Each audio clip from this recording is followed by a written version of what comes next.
Back to news. అన్నా డిఎంకేలో చీలిక వచ్చింది. పళనిస్వామికి వ్యతిరేకంగా షణ్ముఖం, వేలుమణి వర్గాలు స్వరం పెంచారు. టీవీకేకు మద్దతు ఇవ్వాలని షణ్ముఖం వర్గం నిర్ణయం తీసుకున్నారు. సాయంత్రం విజయ్ను కలిసి మద్దతు తెలపనున్నారు ఎమ్మెల్యేలు.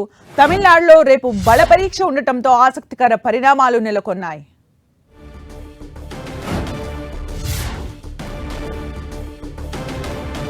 ఇక మరిన్ని అప్డేట్స్ మా ప్రతినిధి మురళి అందిస్తారు. మురళి, సుమిత్ర, మీరు అన్నట్లుగా ఎన్నికల ఫలితాలు వచ్చిన నాటి నుంచి కూడా అన్నా డిఎంకేలు ఇదే తరహాలో విభేదాలు రుసరుసలు మితిమీరాయి.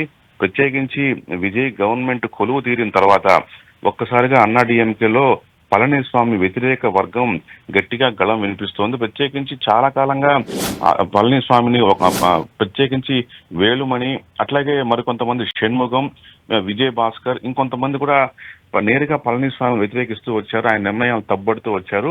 ఇవాళ కనీసం మనం టీవీకేకు మద్దతుగా నిలిస్తే కూడా చాలా బాగుండేది. మనం ఇంకా కూడా బీజేపీని అంటిపెట్టుకుని ఎన్డీఏ కుటుంబం ఉండాల్సిన పని లేదంటూ కూడా ఈ వర్గం మొదటి నుంచి కూడా పళనిస్వామి నిర్ణయాన్ని వ్యతిరేకిస్తూ వచ్చింది. వీరంతా కూడా ఒక బృందంగా ఏర్పడి ఇంకొంతమంది కనీసం ఒక 10 మంది లోపు ఎమ్మెల్యేలు, వ్యతిరేక ఎమ్మెల్యేలు అంతా కూడా ఒక బృందంగా ఏర్పడి అవసరమైతే టీవీకేకు అంటే విజయ్ పార్టీకి బహిరంగంగానే మద్దతు పలకాలని ఆలోచనలో ఉన్నారు. వారు ఇవాళ సాయంత్రం అన్ని అనుకూలిస్తే సీఎం విజయ్ కూడా కలవబోతున్నారు. మరోవైపు రేపు అసెంబ్లీలో బీజేపీ ప్రభుత్వం బల నిరూపణ ఎదుర్కోబోతున్న సంగతి కూడా తెలిసిందే. ఈ నేపథ్యంలో ఇప్పటికే మ్యాజిక్ ఫిగర్ దాటి ఉన్నప్పటికీ అన్నా డిఎంకేలోని ఈ చీలిక వర్గం టీవీకేకు మద్దతు పలుకొనడం విజయ్కి స్వతహాగానే కొంత కలిసి వచ్చిన అంశంగా తెలుస్తోంది. మరి ఇవాళ ఏ పరిణామాలు జరగబోతున్నాయి? నిజానికి అన్నా డిఎంకేలో మొత్తం 47 మంది ఎమ్మెల్యేలు ఉన్నారు. దీంట్లో కనీసం ఒక 10 మంది ఎమ్మెల్యేలు పళనిస్వామి నాయకత్వాన్ని తీవ్రంగా వ్యతిరేకిస్తున్నారు. వారంతా కూడా టీవీకేతో జత కట్టాలని ఆలోచన కూడా ఉన్నారు.